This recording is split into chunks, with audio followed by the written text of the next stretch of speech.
हाँ तो ଆମେ ପଢିଲେ industrial sociology and psychology meaning of industry ଦେଖିଲେ। ତ ମିନିଂ ଅଫ ଇଣ୍ଡଷ୍ଟ୍ରିରେ ଆମର କଣ କେବଳ ଗୁଡ୍ସ ଆଣ୍ଡ ସର୍ଭିସେସ୍ ମାନେ ଯାହା ବି ରହିଲା ଏଗ୍ରିକଲଚରାଲ ଟ୍ରାନ୍ସପୋର୍ଟେସନ ହସ୍ପିଟାଲିଟି ସେ ସବୁ ଆମର ଆସିଲା ଏ ମିନିଂ ଅଫ ଇଣ୍ଡଷ୍ଟ୍ରି। ଦେନ୍ ସୋସିଓଲୋଜିରେ ହେଲା ଆମର ହ୍ୟୁମାନ ମାନଙ୍କ ଭିତରେ ଆମେ କେମିତି ଇଣ୍ଟରାକ୍ସନ କରୁଛେ ତ ତମେ ମାନେ ତମମାନଙ୍କ ସାଙ୍ଗମାନେ ତାଙ୍କ ସହିତ କେମିତି ବିହେଭ କରୁଛ ଇଣ୍ଟରାକ୍ଟ କରୁଛ ସେ ଯୋଉ ପ୍ରୋସେସ ଟାକୁ ଆମେ କହିବା sociology. Then what is industrial sociology ତ ଆମେ ଇଣ୍ଡଷ୍ଟ୍ରିର ମିନିଂ ଦେଖିଲେ ଆଉ ସୋସିଓଲୋଜିର ମିନିଂ ଦେଖିଲେ ତ ଏଇ ଦିଟା ଯାକ ମିଶିକି ଗୋଟେ ୱାର୍ଡ କରୁଛନ୍ତି ଯୋଉଟା ହେଲା ଇଣ୍ଡଷ୍ଟ୍ରିଆଲ ସୋସିଓଲୋଜି ତ ତାର ମିନିଂ ଆମେ ଦେଖିବା। So, industrial sociology is a branch of sociology that look at the impact of labor and industry on society as well as the ways in which society impacts industrial process. ତ ଇଣ୍ଡଷ୍ଟ୍ରିରେ କଣ ତ ଯେତେବେଳେ ଗୋଟେ industry ଚାଲିବ ତ ଇଣ୍ଡଷ୍ଟ୍ରିଟା କଣ ବିନା ହ୍ୟୁମାନ ରିସୋର୍ସ ବିନା ତ ଚାଲିପାରିବନି। ତ ଯଦି ଗୋଟେ ଇଣ୍ଡଷ୍ଟ୍ରିରେ କୌଣସି ଲେବର ନ ରହିବେ ତ ସବୁ ତ ଆମର ମେସିନ ନୁହେଁ ନା ଅଟୋମେଟିକ ମେସିନ ସବୁ କରିପାରିବନି। ତ ଯେତେ ଯାହା ହେଲେ ବି ଆମର ହ୍ୟୁମାନ ମାନଙ୍କର ତା ଦେହରେ ଇନଭଲଭମେଣ୍ଟ ରହିବ। ତ ସେ ଯୋଉ ହ୍ୟୁମାନ ମାନଙ୍କର ଇନଭଲଭମେଣ୍ଟ ରହୁଛନ୍ତି ହ୍ୟୁମାନ ମାନେ ସେଥିରେ କଣ ଲେବର ଟାଇପ ର ରହୁଛନ୍ତି ତ ସେଇ ଲେବର ମାନଙ୍କର ଯୋଉ ସୋସିଆଲ ବିହେଭିୟର ବା ସାଇକୋ ମାନେ ସେମାନେ ନିଜ ନିଜ ଭିତରେ କେମିତି ଇଣ୍ଟରାକ୍ଟ କରୁଛନ୍ତି ଆଉ ସେମାନଙ୍କର ସେ ଯୋଉ ଇଣ୍ଟରାକ୍ସନ ଦ୍ଵାରା ଆମର ସୋସାଇଟି ଉପରେ କଣ ଇମ୍ପାକ୍ଟ ପଡୁଛି ଆଉ ଇଣ୍ଡଷ୍ଟ୍ରି ଉପରେ କଣ ଇମ୍ପାକ୍ଟ ପଡୁଛି ତାକୁ ଆମେ କହିବା ଇଣ୍ଡଷ୍ଟ୍ରିଆଲ ସୋସିଓଲୋଜି। ଦେନ୍ ଆମର ଗୋଟେ ଟର୍ମ ଅଛି ଆମର ଇଣ୍ଡଷ୍ଟ୍ରିଆଲ ସୋସିଓଲୋଜିରେ ଗୋଟେ ହେଲା social system. Social refers to socializing in a peer group simply by becoming a part of society where everyone is working to fulfill or achieve some goal। ତ ଦେଖ ତମେ ମାନେ ଆଜି କ୍ଲାସ କାହିଁ କରୁଛ ତ ତମର କିଛି ନା କିଛି ଗୋଟେ ଅବଜେକ୍ଟିଭ ଥିବ ତମେ ମାନେ କିଏ ଚାହୁଁଥିବ ଏ ଡିଗ୍ରୀ ଟା ପାଇବା ପାଇଁ କିମ୍ବା କାହାର ଦରକାର ଥିବ ପ୍ରମୋସନ ପାଇଁ ସେଥିପାଇଁକା ସିଏ ଏ ଡିଗ୍ରୀ କରୁଛ କିମ୍ବା କାହାର ମାନେ ପଢିବାରେ ମାନେ କିଛି ଏଜୁକେସନ ପାଇବାର ଇଚ୍ଛା ଥିବ ତ ସେଥିପାଇଁ ତମେ ମାନେ ଏଇଟା ପଢୁଛ। ଦେନ୍ ସମସ୍ତେ ଜବ୍ କାହିଁ କରୁଛନ୍ତି ସମସ୍ତେ କାହାର ଇଚ୍ଛା ଥିବ ଜବ୍ କରିବା ପାଇଁ ନିଜର ପ୍ୟାସନ ପାଇଁ ହଉ କିମ୍ବା କିଏ ମନି ପାଇଁକା ହଉ ତ ସମସ୍ତଙ୍କର କିଛି ନା କିଛି ଅବଜେକ୍ଟିଭ ରହୁଛି। ତ ସେ ସୋସାଇଟିରେ ସମସ୍ତେ କିଛି ନା କିଛି ଅବଜେକ୍ଟିଭକୁ ନେଇକି ହିଁ କାମ କରନ୍ତି। ସେଇ ଅବଜେକ୍ଟିଭକୁ ଆଖିରେ ରଖିକି ସେମାନେ ସବୁ କାମ କରିଥାନ୍ତି। ତ social refers to socializing in peer groups. ତ ପିୟର ଗ୍ରୁପ୍ସ କଣ ତ ତମେ ମାନଙ୍କ ଭିତରେ ଏବେ ଯୋଉମାନେ ଜଏନ କରୁଛ ତ ତମେ ମାନେ ନିଜ ନିଜ ଭିତରେ ପିୟର ଗ୍ରୁପ୍ସ ମାନେ ତମ ଲେବୁଲର ଯୋଉମାନେ ଲୋକମାନେ ତମେ ଜଣେ ଷ୍ଟୁଡେଣ୍ଟ ଆଉ ଜଣେ ଯିଏ ତମ ସାଙ୍ଗ ରହିଲା ସିଏ ବି ଜଣେ ଷ୍ଟୁଡେଣ୍ଟ ତ ତମମାନେ ହେଲା ପିୟର ଗ୍ରୁପ୍ସ। ସେମିତି ତମମାନଙ୍କର ଘରେ ତମର ତମର ବାପା ମାମା ତାଙ୍କ ଏଜର ଯୋଉମାନେ ଥିବେ ସେମାନେ ହେଲେ ସେମାନଙ୍କ ଭିତରେ ପିୟର। ତ ପିୟର ହେଲା ଆମର ନିଜ ଲେବୁଲର ଲୋକମାନେ ନିଜ ଏଜ ହଉ କିମ୍ବା ନିଜର କ୍ୱାଲିଫିକେସନ ୱାଇଜ ହଉ ଗ୍ରୁପ ରହିଲେ ସେମାନଙ୍କୁ ଆମେ କହିବା peer groups. System refers to the proper arrangement of each and everything by which a person is surrounded। ତ ସେ ଆମର ସିଷ୍ଟମ ହେଲା କଣ ଯେ ଆମର ପ୍ରପର ଆରେଞ୍ଜମେଣ୍ଟ ତ ତମେ ଘରେ ରହୁଛ ତ ଘରେ ତମର କଣ ପ୍ରପର ଆରେଞ୍ଜମେଣ୍ଟ ତମର ଶୋଇବା ପାଇଁ ବେଡ୍ ଅଛି କିଚେନ ଅଛି ଖାଦ୍ୟ ବନେଇବା ପାଇଁ ଫ୍ରେଶ ହବା ପାଇଁ ୱାସରୁମ ଅଛି ତ ସେ ସବୁ ପ୍ରପର ଆରେଞ୍ଜମେଣ୍ଟ ତ ସେମିତି ତମେ ଗୋଟେ ଅଫିସ ରେ ଯିବ ତମ ପାଇଁ ପ୍ରପର ଲାପଟପ ଦେବେ କିମ୍ବା କମ୍ପ୍ୟୁଟର ଦେବେ ଦେନ୍ ସେଠି କଣ ତମ ପାଇଁ ଡେସ୍କ ଟେବୁଲ ସବୁ ରହିଥିବ ତ ସେ ସବୁ ହେଲା ମୁଁ କହିପାରିବା ପ୍ରପର ଆରେଞ୍ଜମେଣ୍ଟ ତ ସୋସାଇଟିରେ ବି ଆମର ସେମିତି ପ୍ରପର ଆରେଞ୍ଜମେଣ୍ଟ ଅଛି। ତ ତମେ ଯୋଉ ଏରିଆକୁ ବି ଯିବ ଆମର ରୋଡ ଅଛି ଦେନ୍ ପାର୍କ ଅଛି ସବୁ ପ୍ରପରଲି ଆମର ଆରେଞ୍ଜମେଣ୍ଟ ହେଇକି ଅଛି ତ ସେ ସବୁ କାମ କରିବା system. Basically, a social system can be defined as socializing in the society and having proper arrangement pattern which helps human to achieve the desired result। ତ ଆମ ସୋସିଆଲ ସିଷ୍ଟମ ହେଲା ଯେ ଆମ ସୋସାଇଟିରେ ଯେମିତି ଆମର ପ୍ରପର ଆରେଞ୍ଜମେଣ୍ଟ ରହୁଛି ତ ସେ ସବୁ ଆମର ହ୍ୟୁମାନ ମାନଙ୍କୁ ହେଲ୍ପ କରେ ନିଜର ଡିଜାୟାର୍ଡ ଗୋଲକୁ ଆଚିଭ କରିବା ପାଇଁ। ତ ଦେଖ ତମମାନେ ଏବେ ପାଠ ପଢିବାକୁ ଚାହୁଁଛ ଛୋଟବେଳୁ ତମମାନେ ପାଠ ପଢିକି ଆସିଛ ତ ଯଦି ତମମାନଙ୍କ ପାଇଁ ସ୍କୁଲ ନଥାନ୍ତା ତ ତମେ ତମ ଗୋଲରେ କେବେ ପହଞ୍ଚି ପାରିବନି। ଦେନ୍ ହସ୍ପିଟାଲ ତ ସମସ୍ତଙ୍କର ଯାହାର ଦେହ ଖରାପ ହବ ତ ସେମାନେ କଣ ହସ୍ପିଟାଲ କୁ ଯିବେ ତ ସିଏ ବି ଗୋଟେ ସିଷ୍ଟମ ଅଣ୍ଡରରେ ଆସୁଛି ତ ହସ୍ପିଟାଲ ନଥିଲେ ଲୋକମାନେ କଣ ଠିକ ହେବନି ତାଙ୍କ ଦେହ ତ ଦେହ ଠିକ ନହେଲେ ସେମାନେ ତାଙ୍କ ଗୋଲକୁ ଆଚିଭ କରିପାରିବେନି। ତ ଆମ ସୋସାଇଟିରେ ଯାହା ବି ସବୁ ସିଷ୍ଟମ ରହୁଛି ସେ ସବୁକୁ ଆମେ କହିବା ସୋସିଆଲ ସିଷ୍ଟମ। ଦେନ୍ ଆମର elements of social system.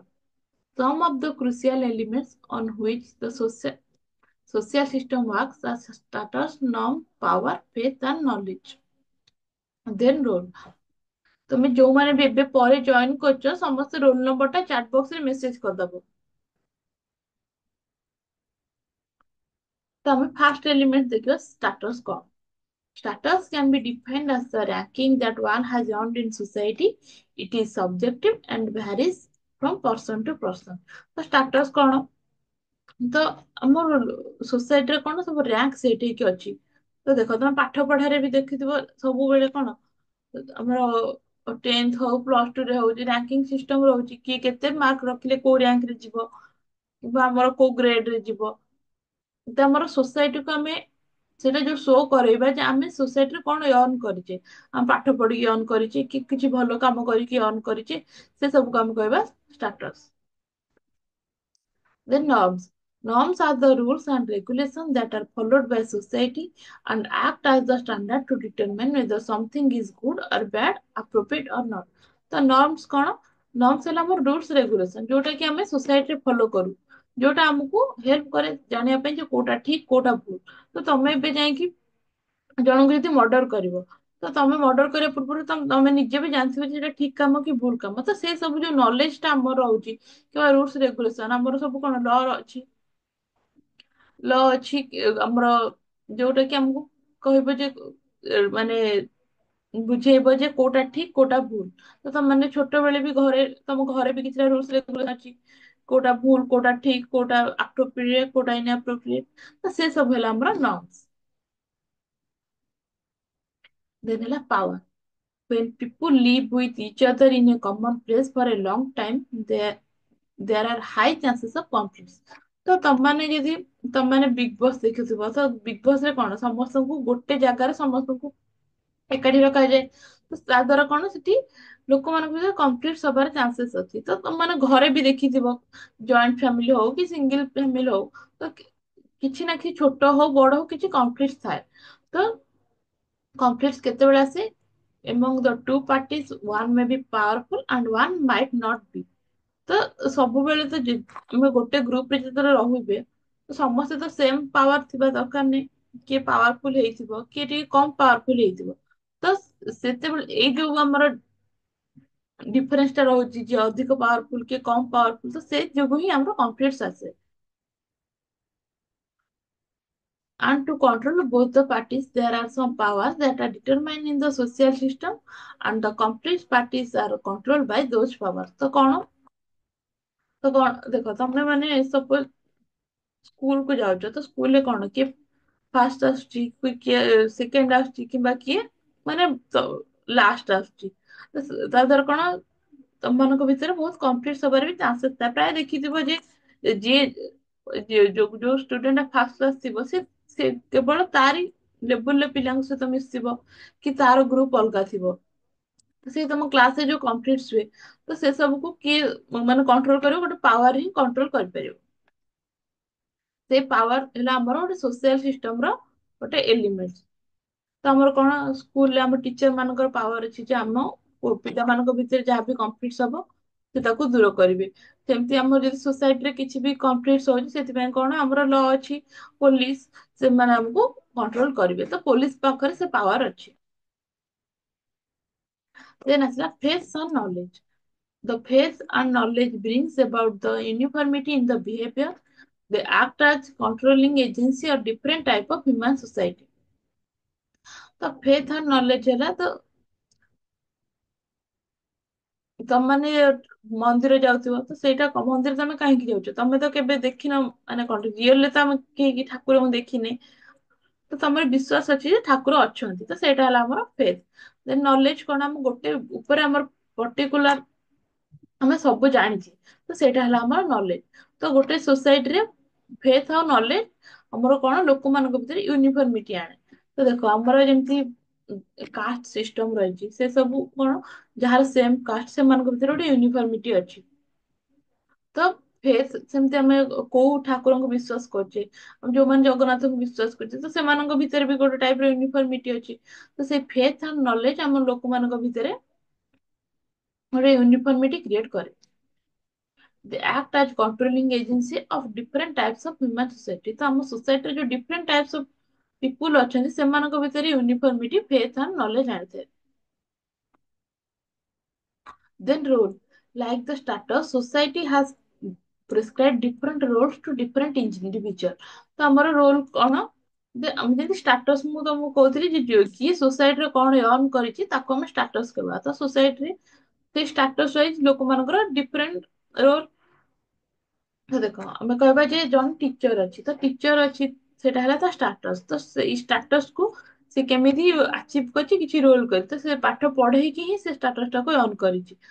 Sometimes we find that there is a role attached to every status. ତ ଆମେ କହିବା ଯେ ସବୁ ଲୋକମାନଙ୍କର ଷ୍ଟାଟସ୍ ସହିତ ସେମାନଙ୍କର ରୋଲ ଟା ବି ଆଟାଚ୍ ହେଇକି ରହୁଛି।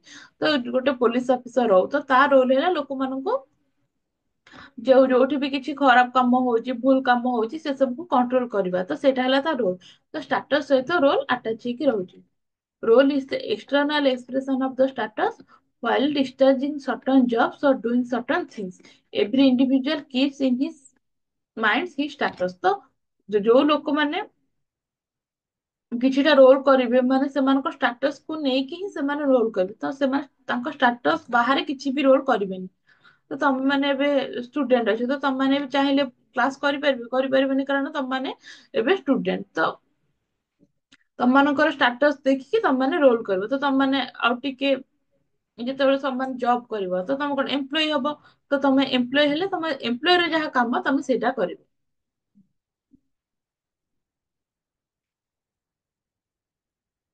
These things lead to social integration, organization, and unity in the social system. In fact, status and role go together. It is not possible to separate them completely from one another. ତ ଆମର କଣ ଯାହା ଆମେ status ଆମର status କୁ ଦେଖିକି ହିଁ ଆମେ ରୋଲ କରିବା। ତ ସେଇଟା ଆମର ସେଥିପାଇଁ ଷ୍ଟାଟସ୍ ଆଉ ରୋଲ ଆମର ପାରାଲେଲି ଚାଲେ। ଦେନ୍ ଆମର ନେକ୍ସଟ କନସେପ୍ଟ ହେଲା ଇଣ୍ଡଷ୍ଟ୍ରିଆଲାଇଜେସନ। ଇଣ୍ଡଷ୍ଟ୍ରିଆଲାଇଜେସନ କଣ? ତ ତମମାନେ ଆଗରୁ ଦେଖିଥିବ ଲୋକମାନେ କଣ ବହୁତ ଲେବର କାମ କରୁଥିଲେ।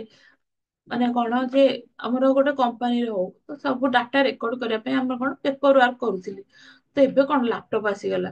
ଦେନ୍ ଆମର ଏଗ୍ରିକଲଚର ସେକ୍ଟରରେ ବି ହଉ ଆଗରୁ କଣ ଏତେ ମେସିନ ନଥିଲା, ଲୋକମାନଙ୍କୁ ନିଜେ ସବୁ କାମ କରିବାକୁ ପଡୁଥିଲା। ତ ସେ ଯୋଉ ଫାର୍ମିଂ ଇକୋନୋମିଟା ଆମର ମେସିନ ଇକୋନୋମିକୁ ଚେଞ୍ଜ ହେଇଛି ସେଇଟା ହେଲା ଆମର ଇଣ୍ଡଷ୍ଟ୍ରିଆଲାଇଜେସନ। The change from a farming economy to a machine economy is called industrialization or the modernizing of a place। ତ ଦେଖ ଗୋଟେ ଜାଗାରେ ତମ ଗାଁରେ ବି ହଉ ତ ଗାଁରେ କଣ ଆଗରୁ ସମସ୍ତେ ତମେ ଯେତେବେଳେ ଛୋଟ ବେଳେ ଦେଖିଥିବ କିମ୍ବା ଆହୁରି ତ ପୁରୁଣା କଥା କହୁଛି ସମସ୍ତେ କଣ ଚାଲିକି ଯିବା ଆସିବା କରୁଥିଲେ। ଦେନ୍ କଣ ତାପରେ ସବୁ କାମ ସେମାନେ ନିଜେ କରୁଥିଲେ। ଏବେ କଣ ହେଲାଣି ସମସ୍ତେ କଣ କାର ଆସିଗଲାଣି, ବାଇକ୍ ଆସିଗଲାଣି, ତ ସେମାନେ ସବୁ ମେସିନ ଉପରେ ଡିପେଣ୍ଡ କରୁଛନ୍ତି। ଆଗରୁ ଯୋଉ ଦେଖୁଥିବ ମସଲା ଆମର ଶିଳରେ ବଟା ହୁଏ କିନ୍ତୁ ଏବେ କଣ ସବୁ ଗ୍ରାଇଣ୍ଡର ଆସିଗଲାଣି। ଲୁଗା ସଫା ପାଇଁକା ଏବେ ୱାସିଂ ମେସିନ ଆସିଗଲାଣି। ତ ଏଇ ଯୋଉ ଆମେ କଣ ଅପଗ୍ରେଡ ହଉଛେ। ତ ଆମର ଆଗରୁ ଫାର୍ମିଂ ଇକୋନୋମି ଥିଲା ମାନେ ଲୋକମାନେ ନିଜେ ସବୁ କାମ କରୁଥିଲେ କିନ୍ତୁ ଏବେ କଣ ସେଟା ମେସିନ ଇକୋନୋମିରେ ପରିବର୍ତ୍ତନ ହଉଛି। ତ ଏଗୁରା ହେଲା ଆମର ଇଣ୍ଡଷ୍ଟ୍ରିଆଲାଇଜେସନ। Industrialization is the process in which a society or country or world transforms itself from a primary agricultural society into one based on the manufacturing of goods and services. ତ ଇଣ୍ଡଷ୍ଟ୍ରିଆଲାଇଜେସନ ପ୍ରୋସେସରେ ଆମର ସୋସାଇଟି ହଉ ଆମ କଣ୍ଟ୍ରି ହଉ କିମ୍ବା ଆମର world ନିଜକୁ transfer କରୁଛି agriculture society to manufacturing of goods and services. ତ ଆଗରେ ଏଗ୍ରିକଲଚରରେ ଆମର ଯେମିତି କହିଲେ ମାନୁଆଲ ଲେବର ଲାଗୁଥିଲେ ଏବେ ସେ ସବୁ କଣ ଆମର manufacturing of goods and service ଯୋଉଟା କି ଆମର ମେସିନ ଦ୍ୱାରା ହେଇପାରୁଛି। Individual manual labor is often replaced by mechanized mass production। ତ ଆଗରୁ ଯେତେ ଲେବର ଲାଗୁଥିଲେ ଏବେ ସେ ସବୁ ଆମର ରିପ୍ଲେସ କରୁଛି ଆମର ମାସ୍ ପ୍ରଡକ୍ସନ ଯୋଉଟା କି ଆମର ମେସିନ ଥ୍ରୁରେ ହଉଛି। ଦେନ୍ ଆମେ ଦେଖିବା features of industrialization. First is mechanization. Industrialization involves introducing machine to production process. This is its primary defining characteristic। ତ ଆମେ ମିନିଂ ରେ ଯେମିତି ଦେଖିଲେ ଯେ ମେସିନ କୁ ଆମେ ସବୁ ଅପଗ୍ରେଡ ହଉଛେ, ଆମ ସବୁ କାମ ଡେ ଟୁ ଡେ ଲାଇଫ ସବୁ କାମ ଆମର ମେସିନ ଦ୍ୱାରା ହଉଛି। ତ ସେ ସବୁ ହେଲା ଆମର ମେକାନାଇଜେସନ। ଦେନ୍ ଆସିଲା automation. Automation is the process of removing labor from processes. This is a key to cost reduction, quality, and competition in many industries.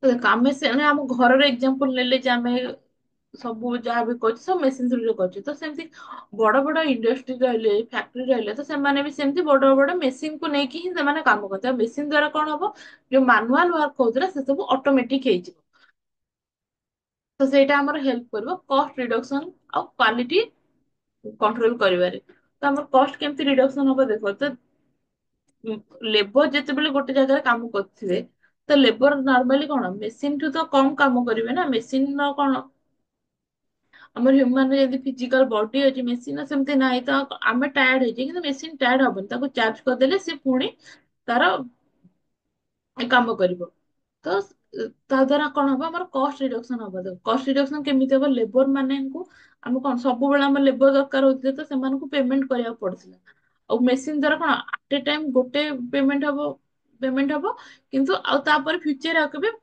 Payment କରିବାକୁ ପଡିବନି କିନ୍ତୁ ଲେବରକୁ ଆମର କଣ ଡେଲି ବେସିସ ରେ ସବୁବେଳେ ପେମେଣ୍ଟ କରିବାକୁ ପଡିବ ତା ଦ୍ଵାରା ଆମର କଣ ମେସିନ ଯଦି ଆମେ ୟୁଜ କରୁଛେ କଷ୍ଟ ଟା ରିଡକ୍ସନ ହବ ଆଉ ଟାଇମ ବି ବଞ୍ଚିବ ଲେବର ଯେତିକି କାମ କରିପାରିବେ ମେସିନ ତାଠାରୁ ଅଧିକ କାମ କରିପାରିବ ତା ଦ୍ଵାରା ଆମର ଟାଇମ ବି ସେଭ ହବ ଆଉ ଟାଇମ ସେଭ ହେଲେ ଆମର ଗୋଟେ ଟାଇମରେ ଆମେ ଯେତିକି ଲେବର ଦ୍ଵାରା କରୁଥିଲେ ସେଇଟା ଆମର ମେସିନ ଦ୍ଵାରା ଅଧିକ ପ୍ରଡକ୍ସନ ହେଇପାରିବ ଆଉ ପ୍ରଡକ୍ସନ ଅଧିକ ହେଲେ ହିଁ ଆମର ସେଲ ହେଇପାରିବ ଲୋକମାନେ ଯୋଉ ଡିମାଣ୍ଡ କରୁଥିବେ କିଛି ପ୍ରଡକ୍ଟ ପାଇଁକା ତ ସେ ସବୁ ତାଙ୍କର ଡିମାଣ୍ଡ ଟା ଫୁଲଫିଲ ହେଇପାରିବ ଯାହା ଦ୍ୱାରା କି ଆମର କଷ୍ଟ ରିଡ୍ୟୁସ ହବ ଦେନ୍ କ୍ୱାଲିଟି ତ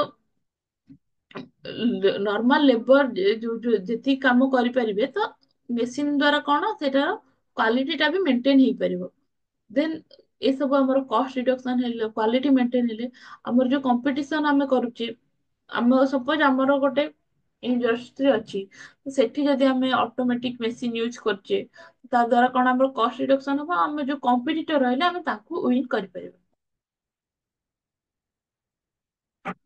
ଦେନ୍ ଆମର ଆସିଲା division of labour the division of labor is the organization of work into different roles knowledge areas and tasks ତ କଣ ସବୁ କମ୍ପାନୀରେ ମେସିନ ତ ଏକା କାମ କରିବନି କିଛିଟା ଲେବର ଦରକାର ସପୋଜ ଆଗରୁ ମାନୁଆଲ କାମ କଲା ବେଳେ ଆମର ଦରକାର ହଉଥିଲା 100 ଜଣ ଲେବର କିନ୍ତୁ ଯଦି ମେସିନ ଆସୁଛି ମେସିନ ଆସିଲେ ତ ଆଟଲିଷ୍ଟ ଆମର 10 ଜଣ ଲେବର ତ ଦରକାର ନା ସେ ମେସିନକୁ ବି ଅପରେଟ କରିବା ପାଇଁ ଜଣେ ଦରକାର ଦେନ୍ ଟ୍ରାନ୍ସପୋର୍ଟେସନ କିମ୍ବା ସେଠି ଡ୍ରାଇଭିଂ କରିବା ପାଇଁ ଦରକାର ଜଣକୁ ତ ଆମ ଅର୍ଗାନାଇଜେସନ ଯେତିକି ବି ଲେବର ରହିଲେ ସେମାନଙ୍କ ଭିତରେ ଯୋଉ ୱାର୍କ ଟା ଡିଷ୍ଟ୍ରିବ୍ୟୁସନ ହବ ଯିଏ ଯୋଉ ଏରିଆରେ ସ୍ପେଶିଆଲାଇଜ ତାକୁ ସେଇ ଟାଇପ ର କାମ ଦିଆଯିବ ଯାହାର ଯୋଉ ଏରିଆ ଉପରେ ଅଧିକ ନଲେଜ ତାକୁ ସେଇ ନଲେଜ ତାକୁ ସେଇ ଏରିଆରେ ହିଁ କାମ ଦିଆଯିବ ତ ସେଥିପାଇଁକା ଆମର ଗୋଟେ ଅର୍ଗାନାଇଜେସନରେ ଲେବର ମାନଙ୍କୁ ତାଙ୍କର ନଲେଜ ଆଉ ସ୍କିଲ ଦେଖିକି ଡିଭାଇଡ କରିବା ଆମର ନିହାତି ଦରକାର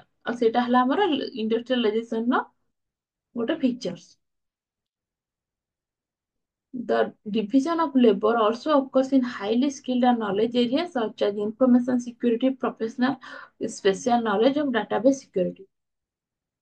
ତ ଆମର ଆମେ ଆଗରୁ ଯୋଉ ମାନୁଆଲ କାମ କରୁଥିଲେ ଆମେ ଏବେ କଣ ଲାପଟପ ଥ୍ରୁରେ କରୁଛେ ତ ଲାପଟପ ରେ ବି ତ ଲାପଟପ ତ ଏକା ନିଜେ ଓପନ ହବନି କିମ୍ବା ନିଜେ ଏକା ଲକ୍ ପଡିବନି ତ ସେଥିପାଇଁ ଜଣଙ୍କୁ ଗୋଟେ ଲୋକ ଦରକାର ମୁଁ ଗୋଟେ ଏକ୍ସାମ୍ପଲ ଦଉଛି ଲାପଟପ ର ତ ସେଇଟା ହେଲା କଣ ତ ଯିଏ ଲାପଟପ୍ ଚଲେଇ ପାରିବା ଆମେ ସେଇ ଲେବରକୁ ହିଁ ଲାପଟପ୍ ଚଲେଇବା ପାଇଁ ଦବା ସେଇ ଲୋକକୁ ସେଇ ଏମ୍ପ୍ଲୟକୁ ଆମ ଲାପଟପ୍ ଚଲେଇବା ପାଇଁ ଦବା ଦରକାର ତ ଆଉ ଯଦି ଯିଏ ଜାଣିନଥିବ ତ ତାକୁ ତ ଆମେ ଲାପଟପ୍ ଦବାନି ତ ସେଥିପାଇଁ ଯୋଉମାନେ ହାଇଲି ସ୍କିଲ୍ଡ ଆଉ ଯୋଉମାନଙ୍କର ନଲେଜ ଅଛି ସେ ଉପରେ ଆମେ ସେଇ ଟାଇପ ର କାମ ହିଁ ତାକୁ ଦବା ତ ଏଇଟା ହେଲା ଆମର ଡିଭିଜନ ଅଫ ଲେବର ଦେନ୍ ଆମେ ଦେଖିବା ପ୍ରି ରିକ୍ୱିଜାଇଟ୍ସ ଅଫ ଇଣ୍ଡଷ୍ଟ୍ରିଆଲାଇଜେସନ ତ ଦେଖ ଗୋଟେ ଜାଗାରେ ଆମର ସପୋଜ ଆମ ଗାଁରେ ଗୋଟେ ଇଣ୍ଡଷ୍ଟ୍ରି ହବ ତ ସେଥିପାଇଁ ତ କିଛି ଦରକାର ନା କେବଳ ଆମେ ଆସିକି ତ ହଠାତ୍ ଗୋଟେ ଇଣ୍ଡଷ୍ଟ୍ରି ହେଇଯିବନି ସେମାନେ ଷ୍ଟାର୍ଟିଂ ଦେଖିବେ ଯେ ଏରିଆରେ ପ୍ରପର ରିସୋର୍ସେସ୍ ଅଛି କି ନାହିଁ ଲୋକମାନେ ଇଣ୍ଟରେଷ୍ଟେଡ ଅଛନ୍ତି କି ନାହିଁ ଦେନ୍ ଯୋଉ ପ୍ରଡକ୍ଟର ଆମେ ଇଣ୍ଡଷ୍ଟ୍ରି କରିବା ଲୋକମାନେ ତା ଉପରେ ଇଣ୍ଟରେଷ୍ଟ ଅଛି କି ନାହିଁ ଲୋକମାନେ ସେ ସବୁକୁ କିଣିବାକୁ ଚାହୁଁଛନ୍ତି କି ନାହିଁ ଯଦି ସେ ପ୍ରଡକ୍ଟର ଡିମାଣ୍ଡ ନଥିବ ଲୋକମାନେ ତାକୁ କିଣିବେନି ତ ଆମେ ଏସବୁ ସର୍ଭେ କରିକି ହିଁ ଗୋଟେ ଜାଗାରେ ଇଣ୍ଡଷ୍ଟ୍ରିଆଲାଇଜେସନ କରିବା ତ ଫାଷ୍ଟ ଆମେ ଦେଖିବା availability of capital for invest ତ ତମେ ସପୋଜ ଗୋଟେ ବିଜନେସ କରିବ, ତ ତମେ ସପୋଜ ଚାହିଁବ ଯେ ଗୋଟେ ଟାଇଲ୍ସ କିମ୍ବା ଗ୍ରାନାଇଟ୍ସ ବିଜନେସ କରିବ, ତ ତମେ ଦେଖିବ ଯେ କଣ ତମ ପାଖେ ପଇସା ଅଛି କି ନାହିଁ, କିମ୍ବା ବ୍ୟାଙ୍କ ତମକୁ ଫଣ୍ଡ ପ୍ରୋଭାଇଡ କରୁଛି କି ନାହିଁ। ତ ଯଦି ବ୍ୟାଙ୍କ ତମକୁ ଫଣ୍ଡ ପ୍ରୋଭାଇଡ ନ କଲା, ଫ୍ୟାମିଲିରେ ସପୋର୍ଟ କେହି ନ କଲେ, ପେମେଣ୍ଟ କଲେନି, ତମକୁ ପଇସା ଦେଲେନି, ତ ତମେ କେବେ ସେ ବିଜନେସ ଷ୍ଟାର୍ଟ କରିବନି। ତ ଏସବୁ ହେଲା ପ୍ରି ରିକ୍ୱିଜିଟ୍ସ, ଗୋଟେ କାମ ଷ୍ଟାର୍ଟ କରିବା ପୂର୍ବରୁ କଣ କଣ ଦରକାର। ତ ଫାର୍ଷ୍ଟ ହେଲା availability of capital for investment. ତ unless there is sufficient capital or fund for investment in industrialization factories, equipment, machines and labor, the manufacturing process cannot be started। ତ ଦେଖ ଇଣ୍ଡଷ୍ଟ୍ରି ପାଇଁକା ଆମର ଫ୍ୟାକ୍ଟରି ଦରକାର, ଇକ୍ୱିପମେଣ୍ଟ ଦରକାର, machine ଦରକାର। ଯଦି ସେ ସବୁ ନ ରହିବ, ସେ ସବୁ ଆମର କେମିତି ଆସିବ? ଆମ ପାଖେ ଫଣ୍ଡ ଥିବା ଦରକାର ସଫିସିଏଣ୍ଟ। ସେ ଫଣ୍ଡ ଆମେ ଯୋଉ ସୋର୍ସ ରେ ବି ହଉ ସେ ସବୁ ଆସିବା ଦରକାର। ଯଦି ସେଇ ସୋର୍ସ ଟା ଆମ ପାଖେ ନଥିବ, ତ ଆମର ସେଠି ଇଣ୍ଡଷ୍ଟ୍ରିଆଲାଇଜେସନ ହେଇପାରିବ। ତ ଗୋଟେ ଜାଗାରେ ଇଣ୍ଡଷ୍ଟ୍ରିଆଲାଇଜେସନ ହବା ପାଇଁକା ଆମର କ୍ୟାପିଟାଲ ଫଣ୍ଡ ବି ନିହାତି ଥିବା ଦରକାର। Then large expanded market. For industries to grow, there has to be a market for its product. There must be demand for large scale production। ତ ମୁଁ ଏବେ ଗୋଟେ ଏକ୍ସାମ୍ପଲ ନେଇଥିଲି, ଯୋଉଟା ଆମର ଟାଇଲ୍ସ ଆଉ ଗ୍ରାନାଇଟ୍ସ ଯଦି ଜଣେ ସୋରୁମ କରିବ, ତ ଦେଖିବ ଯେ ସେ ଆଖପାଖରେ କେହି ଲୋକ ଘର ହିଁ ତିଆରି କରୁନାହାନ୍ତି। ମାନେ ସବୁ ଜଙ୍ଗଲ ଏରିଆ, ଜଙ୍ଗଲ ଏରିଆରେ କଣ ଥୋଡି ନା ଟାଇଲ୍ସ ସେଲ ହବ। ତ ସେଥିପାଇଁକା ପ୍ରପର ମାର୍କେଟ ଦରକାର। ତ ଗୋଟେ ଇଣ୍ଡଷ୍ଟ୍ରିକୁ ଗ୍ରୋ କରିବା ପାଇଁକା ଆମର ମାର୍କେଟ ଦରକାର, ଆଉ ସେ ପ୍ରଡକ୍ଟର ପ୍ରପର ଡିମାଣ୍ଡ ଦରକାର। ଆଉ ଯଦି ଡିମାଣ୍ଡ ନଥିବ, ସେଠି ଆମର ଇଣ୍ଡଷ୍ଟ୍ରିଆଲାଇଜେସନ ହେଇପାରିବ।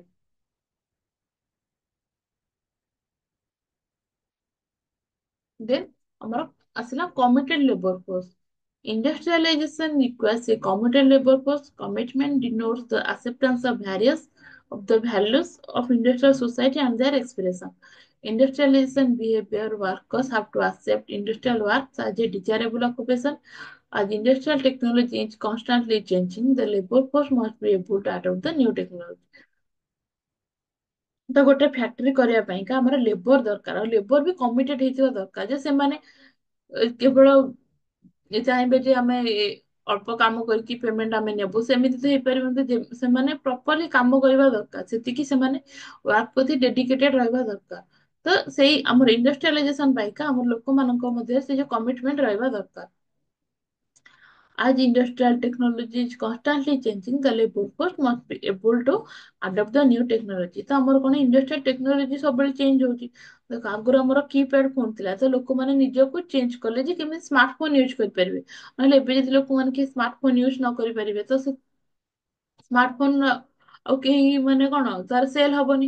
ତ ସେମିତି ଲେବରରେ କଣ, ଲେବର ମାନେ ଯଦି ଗୋଟେ ଅର୍ଗାନାଇଜେସନ ନ୍ୟୁ ମେସିନ ଆସିଲା, ତ ସେଇ ନ୍ୟୁ ମେସିନ କୁ ସେମାନେ ପ୍ରପରଲି ୟୁଜ କରିପାରିବା ଜାଣିବା ଦରକାର। ଯଦି ବି ଯୋଉମାନେ ଜାଣିନେ, ସେମାନଙ୍କୁ ଟ୍ରେନିଂ ଦିଆହବା ଦରକାର। ଆଉ ଲେବର ମାନେ ସେତିକି କମିଟେଡ ରହିବା ଦରକାର ଯେ ସେମାନେ ସେ ଟ୍ରେନିଂ ନେଇକି ସେ ମେସିନ ଟାକୁ କେମିତି ଅପରେଟ କରିପାରିବେ।